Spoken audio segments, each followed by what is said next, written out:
ID, The Future, a podcast about evolution and intelligent design. Why has Darwin's theory of evolution succeeded so dramatically? The official story, of course, is that it provides a sweeping and complete explanation of the development of life on Earth, with the claim that it's rock solid because it's grounded in an abundance of evidence. But when we take a closer look at that official story, we see that it actually resembles more of a myth, a legendary origin story that has been championed and propped up successfully for over 160 years.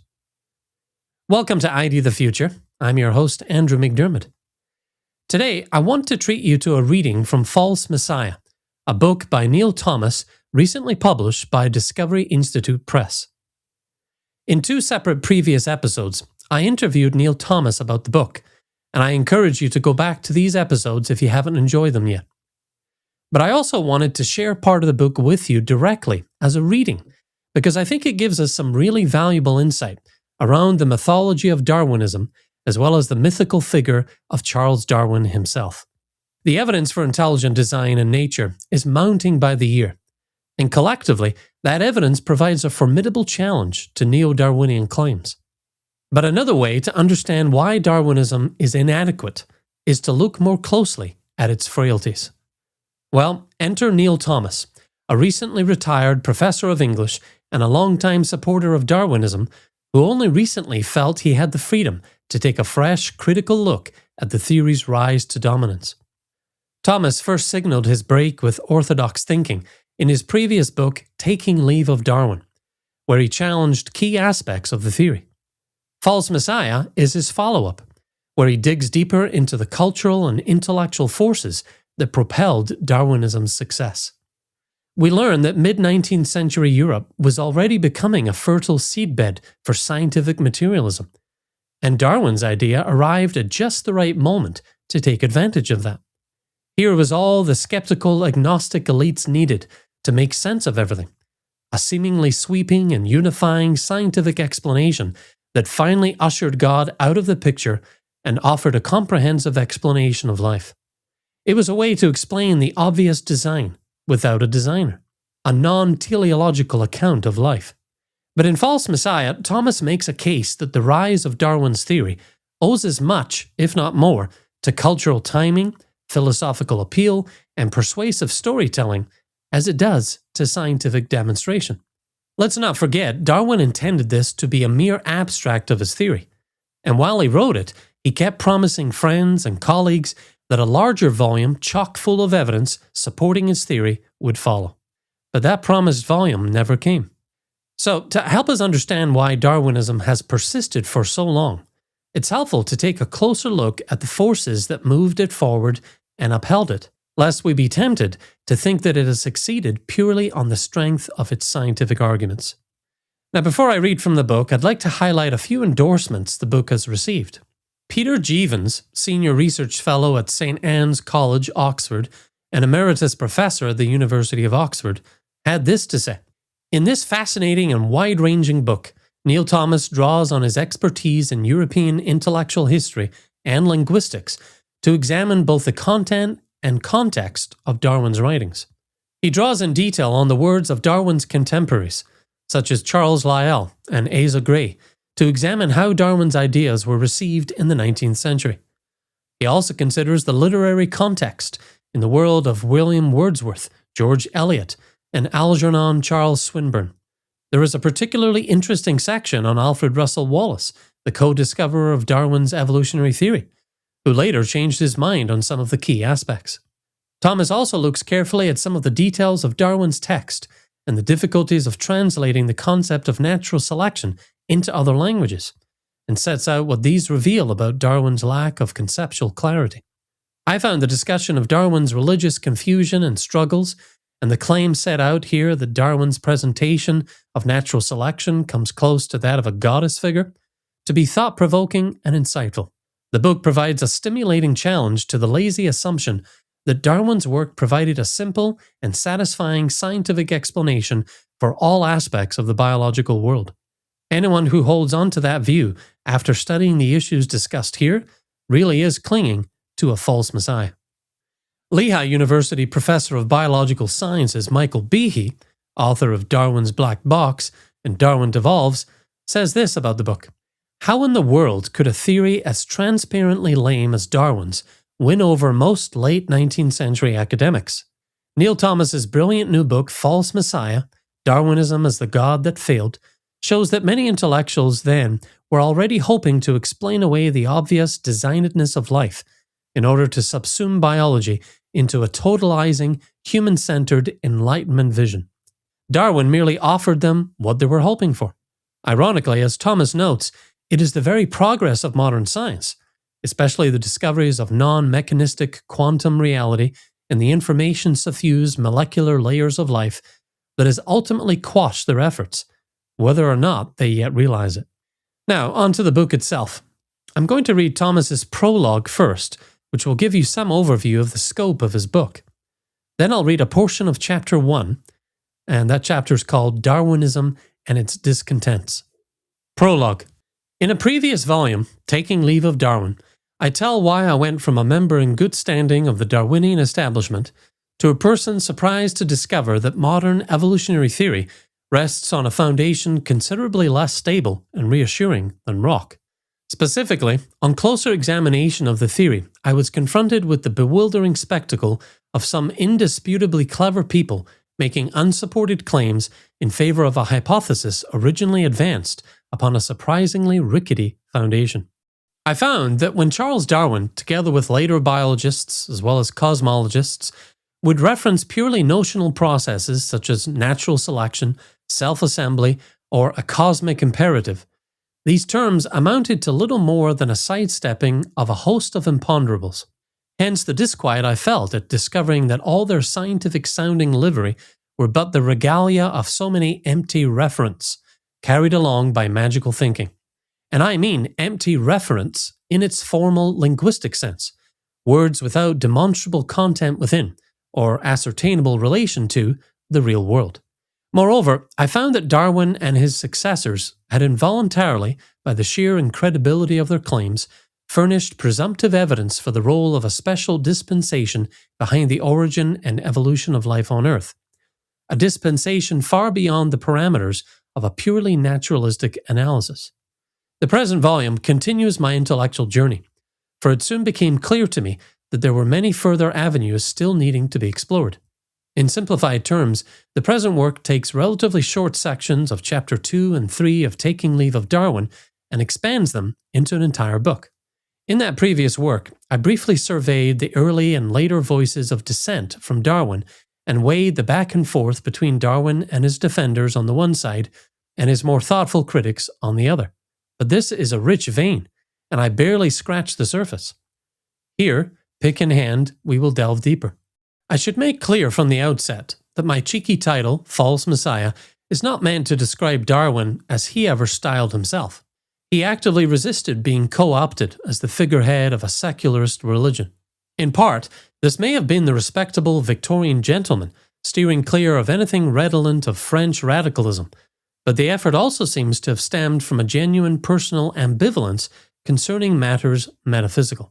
Certainly, much of his professional work was devoted to substantiating the anti-theistic convictions of his grandfather, Erasmus Darwin, but Charles was much more prone to vacillate over the broader implications of his theory, brow knit, than to proclaim, fist in palm, some particular materialistic religion.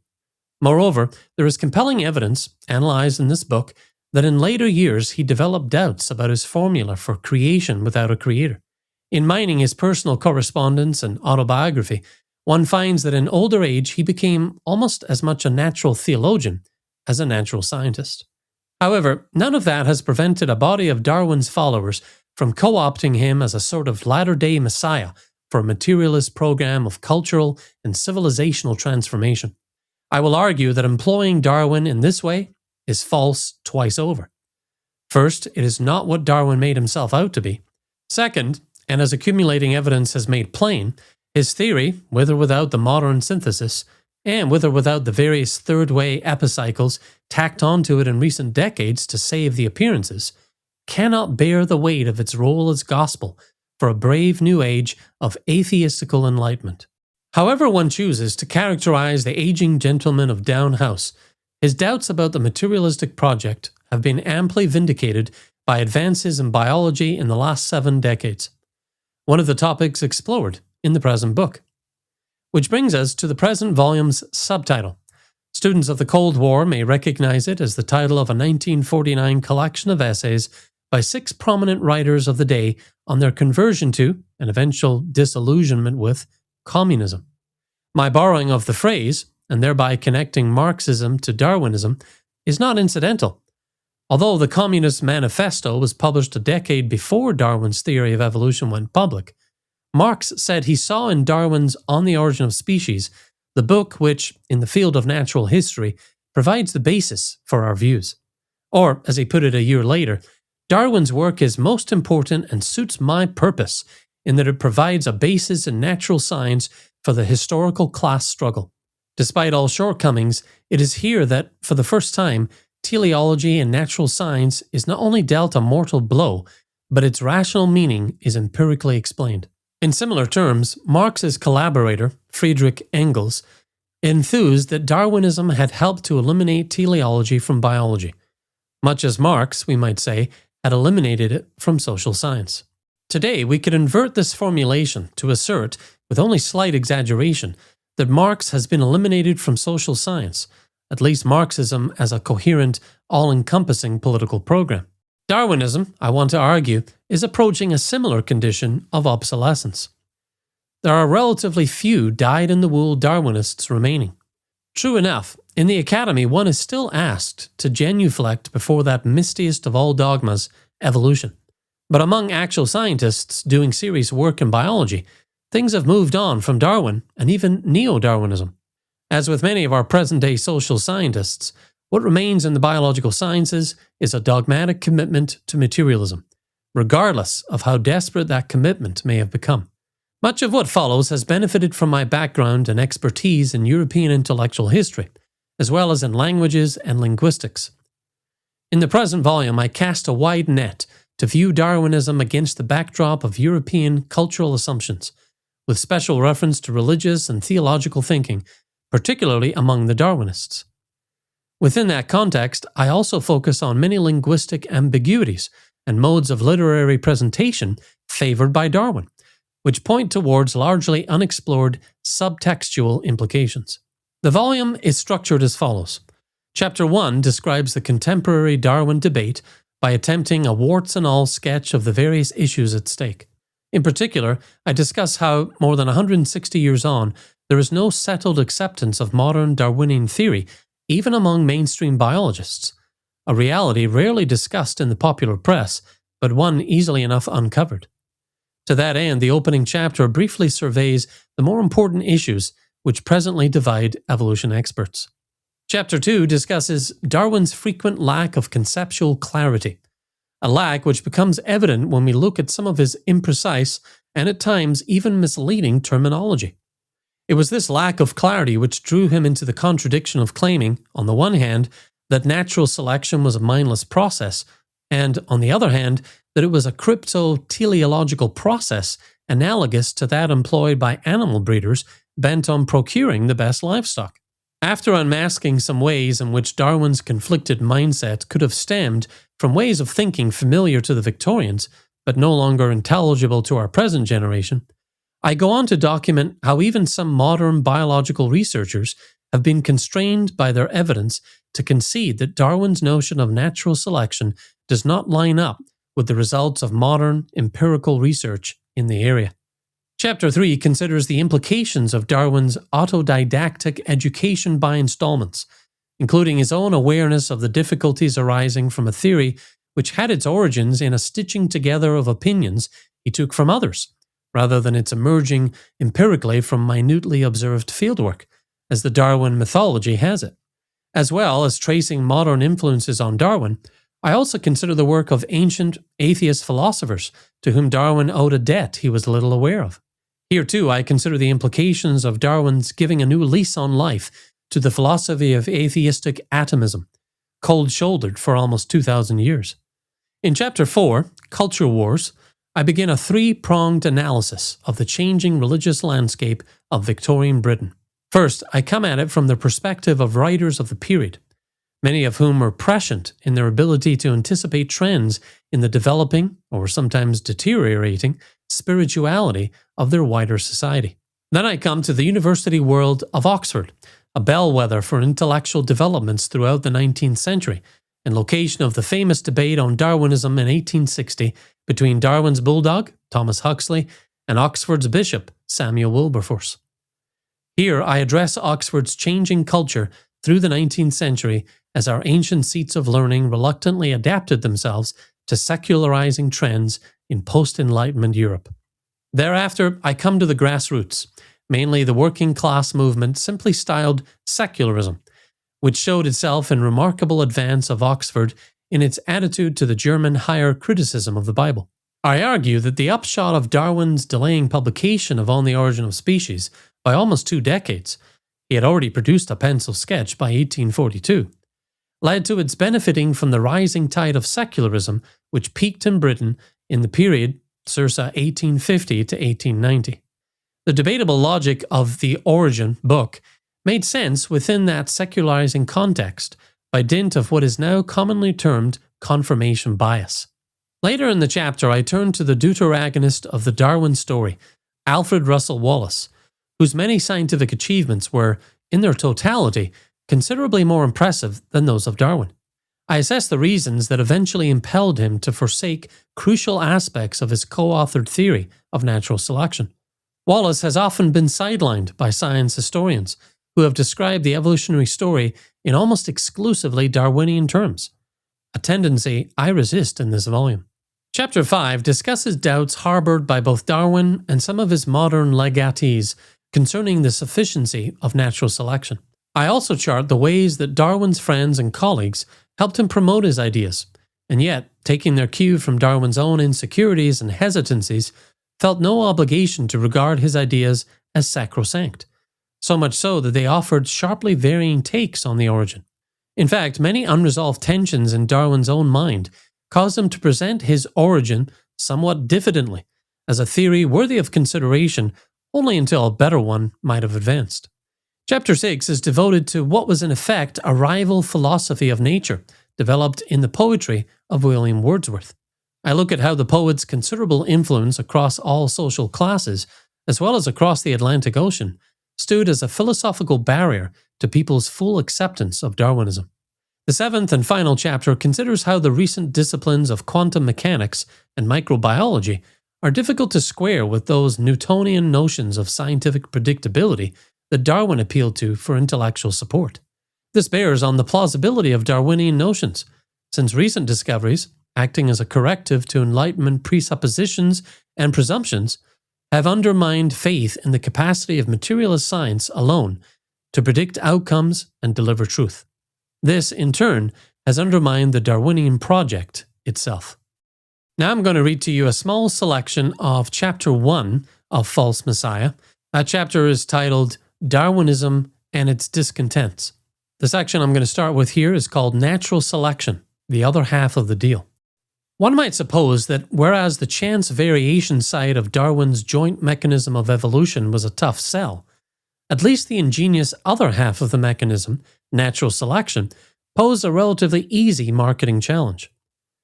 But natural selection faced its own public relations difficulty. Empirical evidence for it accomplishing anything of note was in short supply. Here too, Darwin had recourse to a sleight of hand, using the metaphor of an architect to describe the work of natural selection. However, as Johnson has pointed out, the architect metaphor worked at cross purposes with Darwin's intentions, since an architect is manifestly an intelligent agent, in contradistinction to the witless and impersonal processes of natural selection. To make matters worse, the image had been employed for centuries in such locutions as cosmic architect to refer to the very deity Darwin wished to exclude. Clearly, the takeaway message from his writing, however deftly and euphemistically camouflaged, does involve the conception of the chance origin and evolution of life on this planet. On that reading, God had been shown the door, having been rendered superfluous to evolutionary proceedings, said to unfold autonomously. Yet Curtis Johnson also observes that in notes not for public consumption, Darwin would ask himself, "Do these views make me an atheist?" Whereupon he exclaimed, "No." In later notes, he describes himself variously in theistic, deistic, or agnostic terms. Such terms, Johnson notes, preserve the possibility of a creator who designed a world in the beginning that would operate in definite and predictable ways. At a later point in his life, Darwin may have been seriously tempted to return to the Christian fold, at least with one foot, as will be observed below. Perhaps even more tempting would have been a decision to return to the status quo ante, that is, to the common deistic prepossessions of the scientific community in the first half of the 19th century. Such a reversion might have been the easier for Darwin, since in the case of men of science, their convictions rested not on simple faith, but on 2 centuries of philosophical thought. Those new patterns of thought had brought such enormous changes to people's understandings of external nature as to make Darwin's twin mechanisms of chance and natural selection problematical, if not indefensible. It is to that fundamental change in the educated European mindset that we now turn. Changing ideas of nature. In the 2 centuries which separated William Shakespeare from Charles Darwin, there had occurred a revolution in Europe's understanding of nature, a change such as to make improbable the very notion of natural selection. It is well known that in the early decades of the 17th century, Shakespeare could quite unproblematically portray an act of nature capable of issuing portents of future misfortune as warnings to humanity. On the stage of the Globe Theatre, it will be recalled, nature was able to put forth such meteorological warning signs as thunderstorms and sundry other horrid sights seen by the watch. But such stage evocations are interpreted by today's audiences as merely a dramatic device, known technically as the pathetic fallacy. For hard on Shakespeare's heels, chronologically, came a finger-wagging brigade of mid to late 17th century natural philosophers exhorting the bard's intellectual heirs to view nature as an entirely passive phenomenon. No will or agency should henceforth be attributed to natural phenomena, these early scientists insisted, and this understanding became an informing axiom of post-Enlightenment science. As Stanford history professor Jessica Riskin has pointed out in The Restless Clock, a history of the centuries-old argument over what makes us tick, a residue of the older thinking could still be traced in Lamarckian conceptions that posited an immanent force driving plants and animals to form themselves and to complexify their structures over time to produce many different plant and animal types. Harking back to ideas originally proposed by Denis Diderot and like-minded philosophers in mid-18th century France, Lamarck proposed that living beings might be able to alter their own internal physiology and by an act of will develop such new organs as might be requisite to their purposes in life. His most infamous illustration of this claimed ability was the much-cited and derided example of the giraffe species possessing the ability to elongate its neck over the course of many generations to be able to reach leaves at the top of trees. Consistent with the tenets of this idea of a power inhering in nature itself, Lamarck was to look askance at the famous watch on the heath analogy formulated by William Paley, wherein Paley compared the functional arrangement of parts in a watch to the same in a living organism and argued that just as the one is necessarily designed, so is the other. Lamarck demurred, positing that the essential motor of the living being was, unlike with a watch, integral to it rather than something coming from an outside source. More than this, Lamarck was suggesting, inhering in living things is some natural force affording a species the capacity to evolve, given the right circumstances. Lamarck's was then a decidedly bottom-up conception, and as Riskin observes, Lamarck's was a dangerous idea, since it posited self-evolving entities. Lamarck appeared to have replaced an external God with a mysterious and unspecifiable inner force. A common contemporary take is that in rejecting Lamarckism, science rejected what amounted to an attempt to smuggle back into biology an antiquated animism. Riskin offers a decidedly different perspective.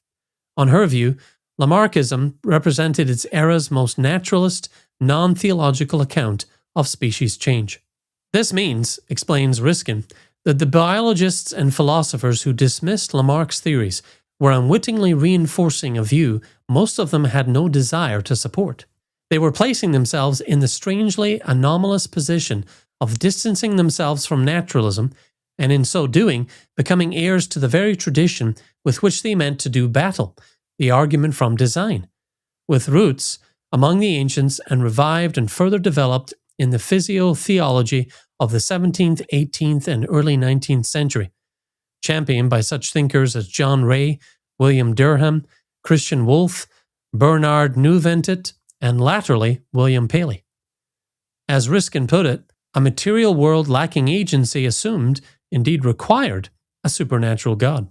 The 17th century banishment of agency, perception, consciousness, and will from nature gave a monopoly on all these attributes to a supreme external power. The paradigm simply could not function without an accompanying theology. It was an unambiguously top-down conception which depended absolutely on the superintending agency of a designer-creator. This, then, is the grand irony. Darwin and his heirs had hitched their wagons to a tradition that from its inception denied agency to inanimate nature precisely in order to ascribe it to a designer god. The framework to which Darwin expressed his official allegiance was then, ab initio, and by the express wish of its originators, extremely design-friendly. By restricting mysterious agencies to the jurisdiction of the Christian God, the shapers of modern science, after circa 1650, left the atheistically inclined with a dilemma. The new mechanistic science was adamant that one could not procure a lens instrument without an instrument maker, or an eye without a divine optician. Hence Darwin's famous shudder when he asked himself rather disconsolately how anything of such supreme intricacy as the eye could have been fashioned by natural selection. In short, Darwin found himself in a bind. He sought a mechanism for evolution without recourse to either of two resources available to evolutionary thinkers of the preceding 2 centuries. If we can allow ourselves a bit of picturesque language in summarizing the situation, Darwin sought to bar nature's father from evolution's work, but in seeking a power that was up to the creative task, he could not, as his grandfather or Lamarck had done, go running back to Mother Nature. Now that should give you a taste of the deep dive that Neil Thomas takes into Darwinism and Darwin himself in order to better understand why the theory has succeeded for so long. And as I said, the more we understand about the forces already in play that propelled Darwinism to predominance, the better we can show that today's scientific evidence for intelligent design in nature provides a much more adequate explanation for life in the universe. I encourage you to pick up a copy of False Messiah, read it, and add it to your collection. You can also share it. You'll find it in the usual places: Amazon, bn.com, which is the website of Barnes & Noble booksellers, and the like. You can order it from a local bookseller, or you can hop on to the website of Discovery Institute Press. That's at discovery.press to get it there. That's discovery.press. And be sure to catch my 2-part interview with Neil Thomas about False Messiah. Those are available as 2 separate episodes of I Do the Future. Well, for the podcast, I'm Andrew McDiarmid. Thanks for joining me. Visit us at idthefuture.com and intelligentdesign.org. This program is copyright Discovery Institute and recorded by its Center for Science and Culture.